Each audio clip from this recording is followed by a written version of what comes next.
नाज़रीन, हमें ज्वाइन किया है मुज़फ़्फ़राबाद से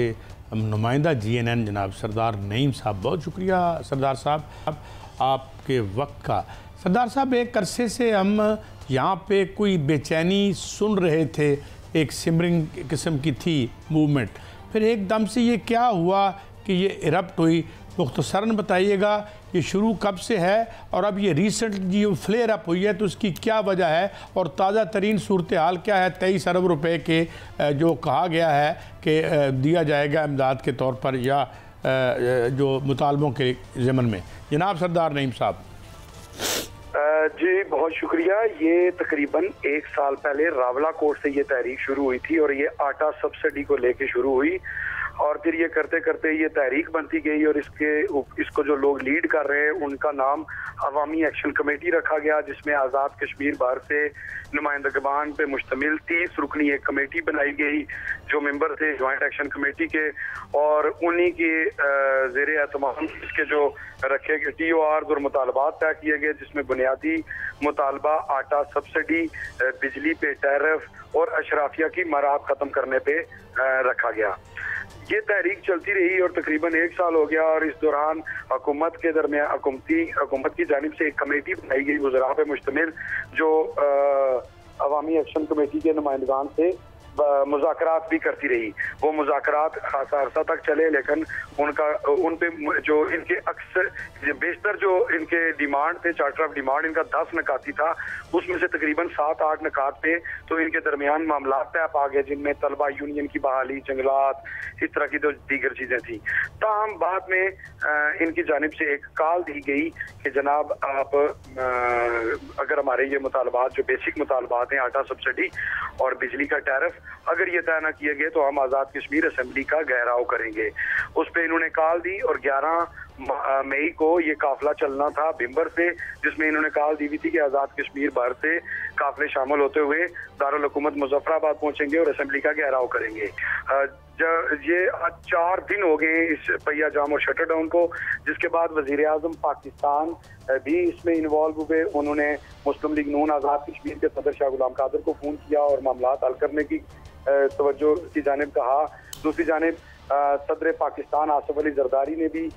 इसमें इन्वॉल्वमेंट की और आज वज़ीर आज़म पाकिस्तान आज़ाद कश्मीर ने प्रेस कॉन्फ्रेंस करते हुए मुजाहिरीन के तमाम जो मुतालबात थे उनको तस्लीम किया। जिसके बाद अभी जो वो काफिला चला हुआ था, जो कल रात रावलाकोट रुका था, वो काफिला इस वक्त मुज़फ़्फ़राबाद में दाखिल हो चुका है और इस वक्त भी शहर के कुछ हिस्सों में अभी चूँकि उन्होंने अपना फाइनल ऐलान वहाँ पे आके करना है यहाँ मुज़फ़्फ़राबाद में, और अभी वो मुज़फ़्फ़राबाद शहर में दाखिल हो चुके हैं, अजीज़ चौक की जानिब जा रहे हैं। ताहम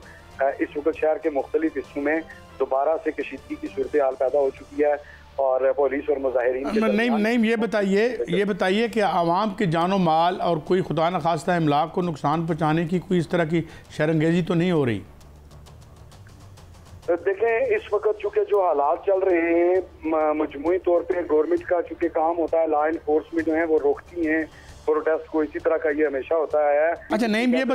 ये बताइए कि क्या कोई पार्टी, पॉलिटिकल पार्टी है, पीपल्स लीग, वहाँ पे कोलिशन गवर्नमेंट भी है और पहले PTI गवर्नमेंट भी रही, कोई पार्टी इसमें है, उसकी इंटरवेंशन है, लीड कर रही है कि इसे दुरुस्त समत में रखा जाए, या ये लोगों की अपने तरफ से और तमाम सियासी पार्टियाँ बेगाना हैं?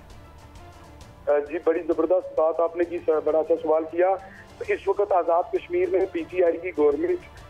के जाने के बाद, चूँकि PTI गवर्नमेंट का पहले वज़ीर आज़म थे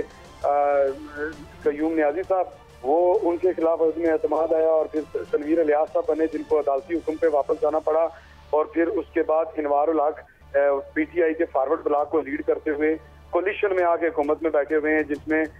मुस्लिम लीग नून और पीपल्स पार्टी जो बड़ी स्टेक होल्डर्स हैं दूसरी, वो उनके साथ बैठी हुई हैं। पीपल्स पार्टी और मुस्लिम लीग नून के दोनों के चूँकि वज़रा हुकूमत में हैं मेम्बरान, और वो वज़रा है भी हैं और इस कमेटी के साथ डायलॉग के अमल में भी वो शामिल रहे हैं। सरदार साहब, एक अरसे से हम यहाँ पे कोई बेचैनी सुन रहे थे, एक सिमरिंग किस्म की थी मूवमेंट, फिर एकदम से ये क्या हुआ कि ये इरप्ट हुई? मुख्तसरन बताइएगा ये शुरू कब से है और अब ये रिसेंटली जो फ्लेयर अप हुई है तो उसकी क्या वजह है और ताज़ा तरीन सूरत हाल क्या है? 23 अरब रुपए के जो कहा गया है कि दिया जाएगा इमदाद के तौर पर या जो मुतालबों के ज़मन में। जनाब सरदार नईम साहब।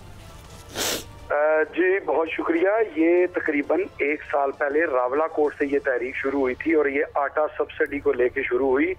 और फिर ये करते करते ये तहरीक बनती गई और इसको जो लोग लीड कर रहे हैं उनका नाम अवामी एक्शन कमेटी रखा गया, जिसमें आज़ाद कश्मीर बार से नुमाइंदगान पे मुश्तमिल 30 रुकनी एक कमेटी बनाई गई जो मेंबर थे ज्वाइंट एक्शन कमेटी के, और उन्हीं के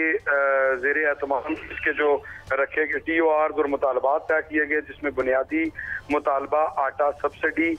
बिजली पे टैरिफ और अशराफिया की मराहत ख़त्म करने पे रखा गया।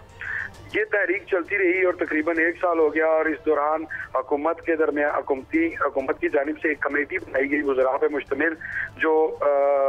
अवामी एक्शन कमेटी के नुमाइंदगान से मुज़ाकरात भी करती रही। वो मुज़ाकरात खासा अरसा तक चले, लेकिन उन पे जो इनके अक्सर बेशतर जो इनके डिमांड थे, चार्टर ऑफ डिमांड इनका 10 नकाती था, उसमें से तकरीबन 7-8 नकात पे तो इनके दरमियान मामला तय पा गए, जिनमें तलबा यूनियन की बहाली, जंगलात, इस तरह की जो दीगर चीज़ें थी। ताहम बाद में इनकी जानिब से एक कॉल दी गई कि जनाब आप अगर हमारे ये मुतालबात जो बेसिक मुतालबात हैं, आटा सब्सिडी और बिजली का टैरिफ, अगर ये तय न किए गए तो हम आज़ाद कश्मीर असेंबली का घेराव करेंगे। उस पर इन्होंने कॉल दी और 11 मई को ये काफिला चलना था भिम्बर से, जिसमें इन्होंने कॉल दी हुई थी कि आज़ाद कश्मीर भर से काफिले शामिल होते हुए दारुल हुकूमत मुजफ्फराबाद पहुंचेंगे और असेंबली का घेराव करेंगे। ये 4 दिन हो गए इस पहिया जाम और शटर डाउन को, जिसके बाद वजीर आजम पाकिस्तान भी इसमें इन्वॉल्व हुए। उन्होंने मुस्लिम लीग नून आज़ाद कश्मीर के सदर शाह गुलाम कादर को फ़ोन किया और मामला हल करने की तवज्जो की जानिब कहा। दूसरी जानिब सदर पाकिस्तान आसिफ अली जरदारी ने भी इसमें इन्वॉल्वमेंट की और आज वज़ीर आज़म पाकिस्तान आज़ाद कश्मीर ने प्रेस कॉन्फ्रेंस करते हुए मुजाहिरीन के तमाम जो मुतालबात थे उनको तस्लीम किया, जिसके बाद अभी जो वो काफिला चला हुआ था जो कल रात रावला कोट रुका था, वो काफिला इस वक्त मुजफ्फराबाद में दाखिल हो चुका है और इस वक्त भी शहर के कुछ हिस्सों में अभी चूंकि उन्होंने अपना फाइनल ऐलान वहाँ पे आके करना है यहाँ मुजफ्फराबाद में, और अभी वो मुजफ्फराबाद शहर में दाखिल हो चुके हैं, अजीज चौक की जानिब जा रहे हैं। ताहम इस वक्त शहर के मुख्तलिफ हिस्सों में दोबारा से कशीदगी की सूरत हाल पैदा हो चुकी है और पुलिस और मुजाहिरीन नहीं ये बताइए कि आवाम के जानो माल और कोई खुदा न खास्ता इमलाक को नुकसान पहुँचाने की कोई इस तरह की शरंगेजी तो नहीं हो रही?